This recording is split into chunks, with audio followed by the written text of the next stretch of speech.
or you need to freshly create the hashtags for your particular brand, you can do that from here. So you can select the saved hashtags or you can create new ones and you can use those inside your composer area. Now, since this is a composer area, that means you might be having multimedia sets. Like if you have images or if you want to use videos, or if you don't have the content, you can use our 100,000 codes library built in inside this composer area. So you can select different types of categories from here. Like you can select anything and then the contents will change accordingly, or you can select also the different author names. Okay, so you can see here there are so many different author names. You can select any of your favorite author and just select on this part and the content will automatically get pulled. Now if you want to add images from your own computer, you can upload images. If you want to upload the videos, you can do that from here. If you don't have those sources, you can also use the image library, which I will going to explain later in this next tab. And if you want to use the royalty free images and videos, you can always go to the images tab, search for your favorite videos and then just select, and this particular image will get selected. If you want to use the video, you can use the video and the video link will be inserted into this composer area. Of course, you can also use the gifs and memes and quotes.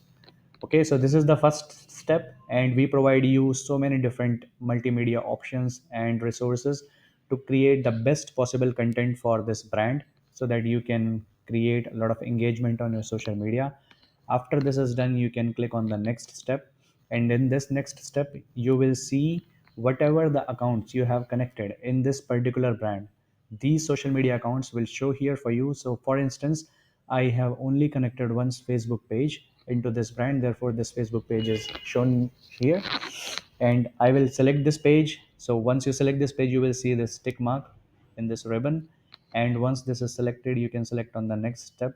So this is the customize step, and you need to click on the Facebook tab to see how your post will look like. This is the preview area and this is your composer.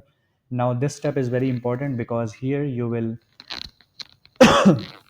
sorry, so in this step you will see that here you will be able to modify the content according to the specific social media. Okay, so next step, you have the publish option, which is you can publish this post right now, or you can schedule this post at a later date and time, and then you can also save this post as a draft so that you can maybe edit this post later and make it more better. Now you can go back to the main menu.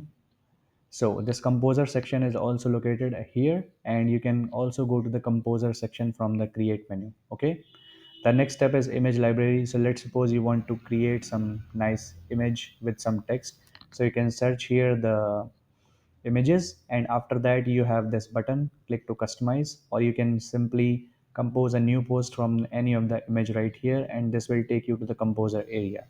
So that's how you're going to use this image library to write the images, to write the text on the images, and then save these images to your image library so that you can use them for later use. Okay, so once you have created the post, once you have the post in your draft or in your publish or in your schedule status, you can go here in the post manager, and there you go, you have all your post that will be shown here. Okay, so like for December 28 I created these posts. So out of that, two are in the draft area and one of them is published on my Dropshiply Facebook page and in my favorite Dropshiply private members group. And you can filter all your posts from by different brands. You can select your post by different status and your media types. Okay, like from the different channels. So post manager will allow you to filter out all the content that you are publishing according to the different brands, so that you can take the complete control out of it. And also you have some several different actions here to view the post. Then you can re-edit this post again, reuse this post again, and you can delete this post. Okay, so that's how the post manager will work. Now coming to the source manager. Source manager is similar to the post manager, except one difference. Post manager is all about social medias and the source manager is all about the different types of connections that you can create inside RSS feeds, ecom connect, video connect, and blog connect. Okay, so source manager will not show anything from social media connect. Similarly, post manager will not show anything except social media connect. Okay, now coming back to the next part, which is automation. So this is very powerful option, automation. Okay, sorry, I forgot one more tab, which is hashtags. So you can create different types of hashtags according to the brand. So let's suppose you are creating a viral